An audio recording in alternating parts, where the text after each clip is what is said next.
stopped eating. What do I do? What do I do? He won't eat. His teeth are so long. What are we gonna do? That is the question. What do we do about a rabbit that won't eat? Why will they not eat? Today we're going to tell a story about my rabbit Ollie. And my rabbit Ollie is difficult, but he is the sweetest boy in the world. This is what his cheek teeth looked like yesterday. Let's get started.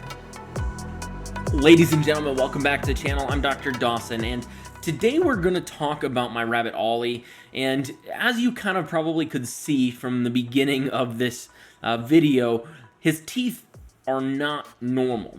And so we've had quite a bit of difficulty with his teeth in the past, and just yesterday I ended up being able to trim his teeth. Now, the reason that I trimmed his teeth were that he stopped eating. So why did he stop eating? Well, as you can see, that back cheek tooth on the bottom right ended up being super long, and it was actually the point where when he closed his mouth completely, it started to hit against the top of the hard palate. Now, the top of the hard palate is part of the top part of your mouth that you can feel has all the bumps on it. And basically, the tooth was so long that it was hitting that instead of hitting the other cheek tooth at the top of his mouth. So what did we do? Why does this happen? All of those things are things we're going to talk about in today's video, and we're going to use my bunny Ollie because he is the best rabbit in the world, and we love him to death. He's a little mad at me because I'm holding him right now instead of letting him run around, but he'll be fine because he gets treats. When I brought him in yesterday, I knew kind of what was going on because this is something that we've been dealing with for a while. Now, why does he have teeth like this? Well, there's three big reasons that rabbits typically will get teeth like this. Genetic. So there is a genetic component where rabbits that consistently have issues with their teeth are bred, and the rabbits in their genealogy also have issues with their teeth. The second is not enough fiber in their diet, and not enough hard material, hay specifically, or wood that they're going to chew on, break down those teeth, because their teeth are constantly growing. And when they don't have enough hard fiber in their diet, their teeth will overgrow. The third thing can be fractures or some other cause of malocclusion. And in Ollie's case, I believe that there's a huge genetic component because his teeth just do not line up correctly. The other reason that I believe that we're dealing with is, because one, his teeth don't line up correctly, so they didn't wear correctly, and therefore he isn't able to, right now at least, chew on those hard hays, the hard fibrous materials that are going to break down those teeth. And so he is dealing with 2 out of the 3 reasons, and often that is the case, that there's multiple reasons as to why a rabbit may develop this. This is something that has been going on for a while, and every 2 months we have to bring him in, or I have to bring him into my clinic. We have to put him under anesthesia, and we have to trim his teeth. So why did I first notice that he had this issue? Well, he started losing weight, and I noticed that he wasn't eating any hay. And this was probably at this point almost a year ago, where it was just so severe of a weight loss. We could feel his spine, we could feel his ribs super easy, and I was like, this isn't normal. And I started watching what he was eating, and at this time, we were only feeding him maybe a little less than a quarter cup of pellets a day. And the reason is that I don't recommend feeding pellets at all, or if we do, only in small quantities. And unfortunately for him, we had to, because he just wasn't eating enough fiber, and he was losing weight, so we started to do that. The other thing is we started feeding him more fresh vegetables, and we noticed he wasn't even touching his fresh vegetables, or it would take him a couple hours to finish a bowl that previously would have taken a matter of maybe 20 minutes. And so there's a very drastic change in his behavior. So I started doing a little bit of looking. I brought him in, I looked in his mouth with some special tools, and found that that back tooth was just super, super long. And at the time, I wasn't sure, was it a tooth root abscess? Was he dealing with just super long teeth, malocclusion? Was my diet improper? All of those things.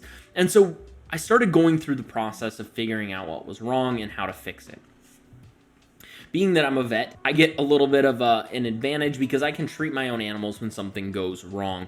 And in this case, I ended up bringing him in, and we trimmed it, put him under anesthesia, and we trimmed his teeth, both his fronts and his back teeth.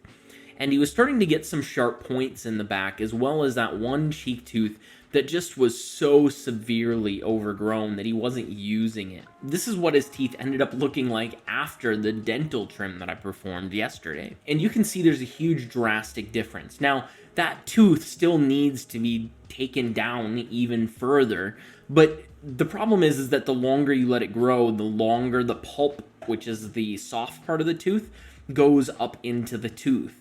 And so if you cut it off too low, they're going to be super sensitive. You risk a tooth root abscess. And so you are better off to take it down in a stepwise fashion, giving time for that tooth to harden and make it so that pulp cavity shrinks back down to a normal length.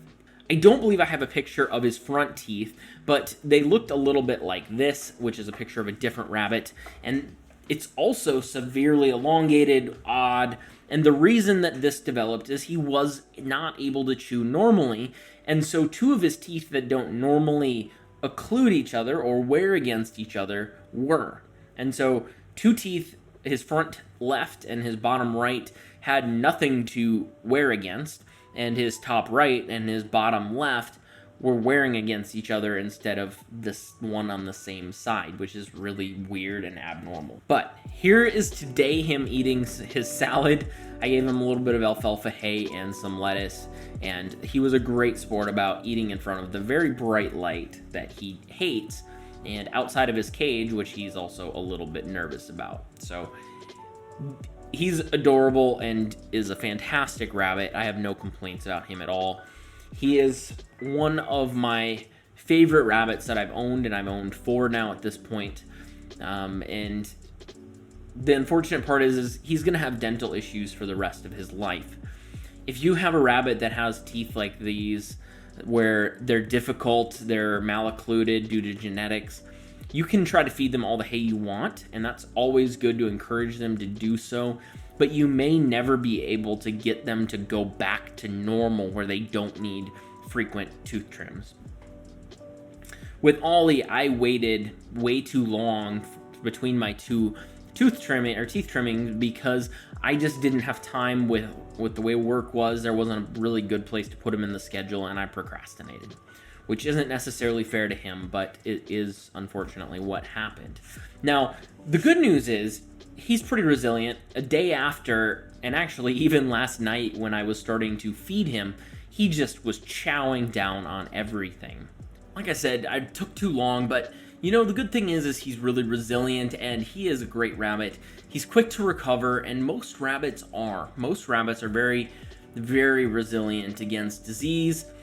There's a few things that they are fragile about, but typically if you take care of them, bring them to your vet in time, your vet can take care of them pretty easily.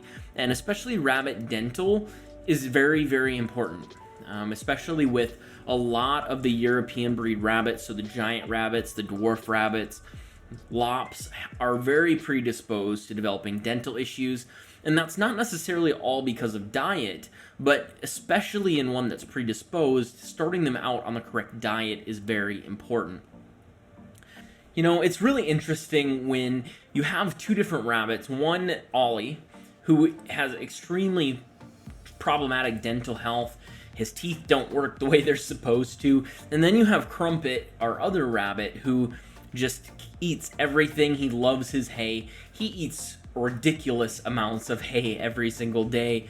And it's so interesting to have both of them around and noticing that, hey, I can't keep weight on Ollie unless I feed him lots of pellets because he just can't consistently eat enough hay to put that weight back on.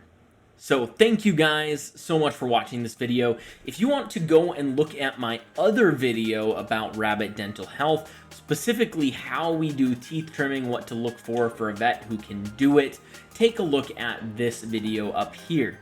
Otherwise, hopefully you guys enjoyed this video. I love having Ollie on the channel, and I hope that you guys do too.